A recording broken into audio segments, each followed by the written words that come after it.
This morning we talk about a local real estate agent being appointed to the Framingham Housing Authority and the annual Poetry Out Loud competition. We're also going to have a chance to catch up on some New England sports with Ben Weiner. And all that and more on this episode of Flyer News.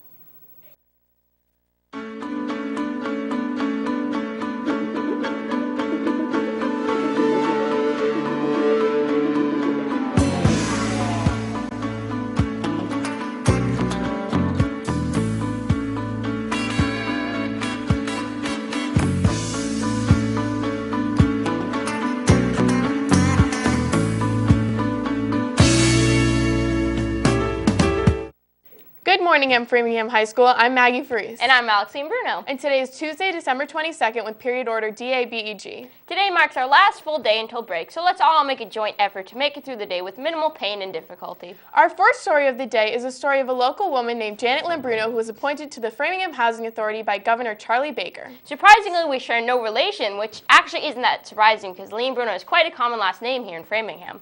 Are you sure you're not related to that woman, Alex? You kind of really look alike. Yeah, no, it's kind of weird. No relation. Must be a coincidence.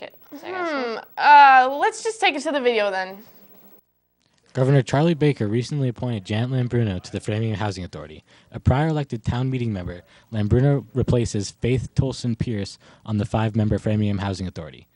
Charlie Baker used his power to elect one appointment to the authority's Board of Commissioners. For prior experience, Lambruno, who is a Republican, served as a special assistant to now Lieutenant Governor Karen Polito during the 2014 race. In addition, she also serves as the Republican State Committee member for the 2nd Middlesex and Norfolk District, which includes Framingham, Ashland, Holliston, Hopkinton, Medway, and part of Franklin and Natick. Janet Lambruno currently works as a member of Framingham First, an organization trying to create a charter commission to change Framingham's form of government. It's being a new board member on the Housing Authority. I have a lot to learn, but I do know that with my past experiences and my real estate background that I can offer a lot. And when I had the privilege of traveling with the governor and lieutenant governor last year, we did see many different housing authorities throughout the Commonwealth. And I have to say that Framingham is definitely one of the best run. So my goal is to get in and learn and to hopefully bring my values and experiences to the board. This has been Patrick Cassidy reporting about Janet Lambruno for Flyer News. Now let's take it back to the desk. SpaceX has recently become the first private space travel company to successfully retrieve a rocket from orbit while also landing the rocket on land. The Falcon 9 rocket landed back at Cape Canaveral late last night. Founder and CEO of SpaceX, Elon Musk, was thrilled with the achievement, tweeting, "Welcome back, baby." This is not the company's first trial, however, with the rocket exploding moments after liftoff back in June and many other failed attempts. Despite the hardships it took to get here, Musk and the entire SpaceX company is excited and eager about the new doors this feat opens for the creation of reusable rockets and further space exploration. This could one day lead to the commercialization of space tourism, and you all might one day find yourselves on a bus tour to the moon. Hey Mag, listen to this poem I've been practicing for English for the Poetry Out Loud competition. This flower is sad. It had to die because everything that lives must die. What do you think? I think it was pretty good. It was definitely interesting there, Alex. What was that called again? Everything Must Die by Dr. Seuss. Oh, well, that's a really great way to kick off everyone's Tuesday morning. Yeah, no, I definitely agree. I tried to go for one that would motivate people and make them feel good and smile, but I think I did a good job. Yeah, let's just take it to the video. FHS has been involved in the Poetry Out Loud competition for the past 10 years. We're one of the first schools in Massachusetts to get involved in Poetry Out Loud. Poetry Out Loud competition is different from the Poetry Slam in that the Poetry Slam is teams of poets and they are reciting or reading their original poetry that they've written. Whereas the Poetry Out Loud competition, it's individuals who are reciting poems that they did not write. These are all poems that were written by famous poets or at least published poems. I'm Eli Bondar. I'm a junior, and last year I won the Poetry Out Loud Poetry Recitation Contest for FHS. We participate in Poetry Out Loud here at FHS because memorizing poems is an old-fashioned method of learning that really increases your understanding and enjoyment of poetry. The best part of Poetry Out Loud was the reading all the poetry, because we had to sift through so many poems on the website. I definitely gained a lot of knowledge about poetry in general, about how it's written, and the way it sounds, and why it's so nice, and why it's important to hear. The number one tip for students who are reciting a poem for Poetry Out Loud or any other recitation is to practice as much as possible out loud in front of an audience or other people, even if it's only one person. Reciting a poem is like acting, and I do acting at the school, so that kind of helped me out last year. Just think, why did the poet write it, and what does he mean when he says certain words, or she? Think about the motivation behind the words. The key is to make sure that the volume of your voice and your pacing are loud enough and slow enough that the words get a chance to really sink in. Poems are meant to be very dense, and you have to let the words sink in order to really understand what they mean. On Sunday, across the country in Las Vegas, 24-year-old Lakeisha Holloway was accused of killing one person and injuring over 30 others when she drove her car into a crowd on the Las Vegas Strip. Alcohol has been ruled out, but police believe she was under the influence of a stimulant drug during the time of the crash.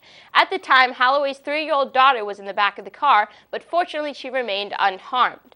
Holloway is said to be from Oregon and had been living in her car for about a week, but the car was registered under another person living in Oregon, officials say. Authorities are ruling out terrorism, but multiple eyewitnesses and security footage prove that the crash was deliberate, and the suspect had 2 hands on the wheel and full control of her car. She is currently in custody and will be charged with 1 count of murder with the use of a deadly weapon and may face additional charges of attempted murder, child abuse, and leaving the scene of an accident. Oh, you know, I meant to tell you, after we talked yesterday, I remembered we actually do have a really great segment about sports. Oh, no way, I did too. Yeah, Nessun with Ben and Evan. Oh. You know, they really have some great insight into New England pro sports, and they're really fun and informative. I mean, that is definitely true, but I was Yeah. actually thinking of another segment that focuses more on like school sports, you know, like maybe sports updates. No, that's like the only sports update. I mean, that's the only sports segment we have. So, you know, why don't we just take it to them now?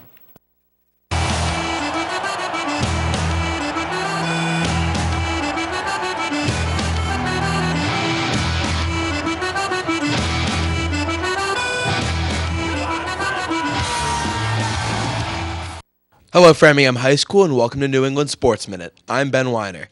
It was great to see Joey Iosefa getting called up for some game action on Sunday. The former practice squad back has formerly played with Tampa Bay and is an absolute tank. Good luck trying to bring him down. Iosefa had 14 carries for 51 yards, but showed some promise on a 15-yard run and solid pass blocking. While Iosefa played well, I was disappointed to see James White not heavily involved in the running game, only registering 1 carry for 6 yards. Despite the lack of carries, White made a valuable contribution in the passing game, following his blockers on the screen for a 30-yard touchdown completely untouched. What was really nuts was that Brandon LaFell caught 4 of his 5 targets. I swear, the past 3 games, he looked like Edward Scissorhands trying to catch a football.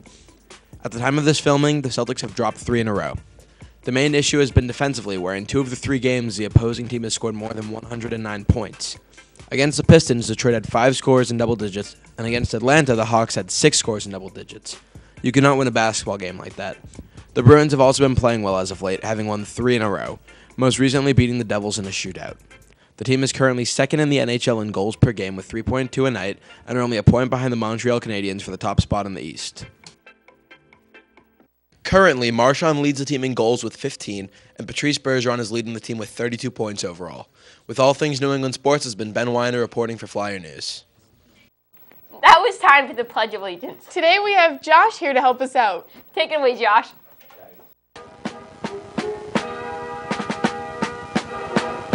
Oh, beautiful, vast, spacious skies,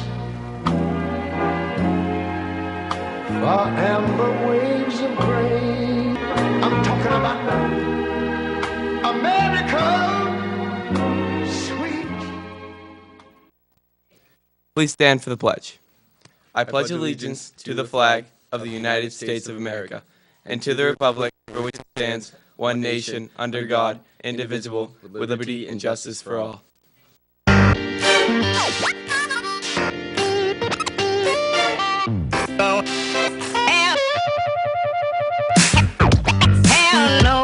place to go. Have no place to go.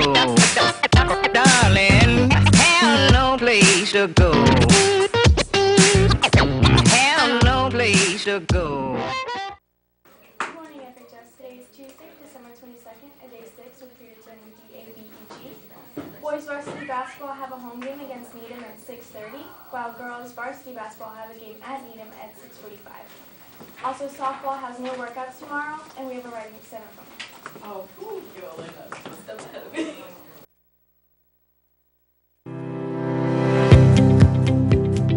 Audio Jungle.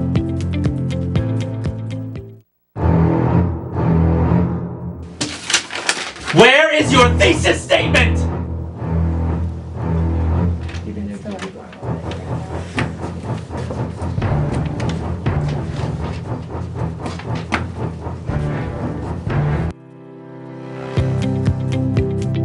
Audio Jungle.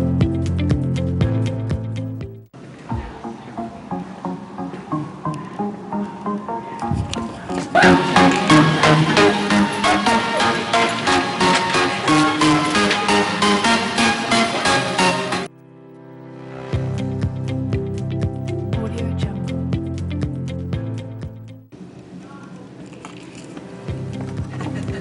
This isn't yours? Oh, this is something completely different. Hi, how can I help you today?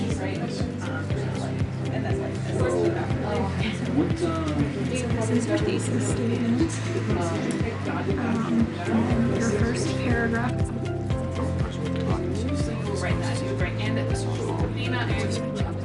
We'll double check, make sure your thesis has all your topics. Can I just leave it as it Nope. You can put the topics you want to do, or in terms of a set topic, just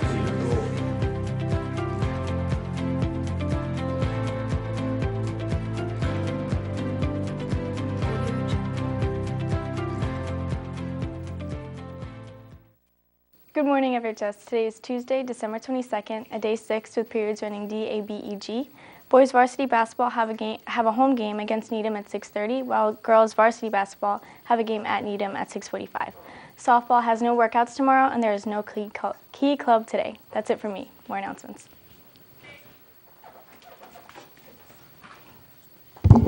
All right, good morning. So this is a message for all returning football players. Our off-season workout program is going to start January 4th, and that goes from 3 to 4:30. So if you're not doing a winter sport or a spring sport when spring comes by, we expect you to be there. So we're also going to have a list of attendance for people who don't show up, who aren't doing winter sports and spring sports. So just be sure if you're not doing a winter sport, we expect you to be there. All right, go Flyers.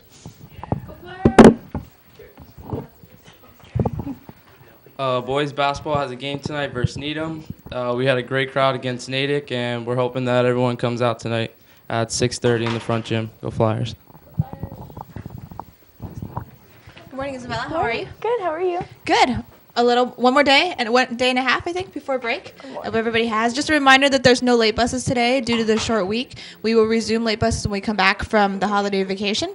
Also, just looking forward to the holiday vacation. I think we have about 11 school days before mid-year exams, and so it'll come by really quick. So make sure that you're getting caught up over holiday vacation, and also make sure you're just taking time for yourself. The College and Career Center will now be open once again after school. So every Mondays, Tuesdays, and Thursdays from 2:15 to 3:15, a counselor will be available for juniors and seniors. Some of the reasons why you can come by: if you're a senior, you want to complete the Common App, or you're applying to Mass Bay, you want to learn more about the gap year programs, or apply to postgraduate program at Keefe Tech. If you have questions about the cost of college and or your acceptance letters, or if you're a junior and you want to sign up for an SAT preparation class, or SAT or ACT registration, you can stop by the College and Career Center. So again, that'll be open on Monday, Tuesdays, and Thursdays from 2:15 to 3:15. And if you want a one-on-one personalized appointment, you can actually start by on Wednesdays in the evening from 4:30 to 7. So similar to when Miss Lucy was here, we will be staffing the College and Career Center 1 day a week from 4:30 to 7 p.m. starting the January 6th. That's the Wednesday after break. Also in the College and Career Center, we're pleased to introduce Ms. Gorman. She's a career specialist. and she's here from Youth Careers for us, and she will help students who are seeking part-time jobs and internships. She will be here on Tuesdays and Thursdays from 8:30 to 4. So if you're interested in an internship, whether it's paid or unpaid, you need to stop by to see her. Starting in February, the beginning of February, she'll also be hosting after-school workshops that help you prepare for jobs and internships, including resume development, networking, and interviewing. She's now accepting applications for subsidized jobs as paid jobs, placements that will begin in February, and also summer internships. If you're interested, stop by and see her, or you can email her at pgorman at pswinc.org. And that's it for me. Awesome. Period D, guys. That's it for today's episode of Flyer News. Catch us again at 5 and 8 on channels 8 Comcast, 15 RCN, and 41 Verizon Fires. I'm Alexine Bruno. And I'm Maggie Faris. Have a good morning, Framingham High.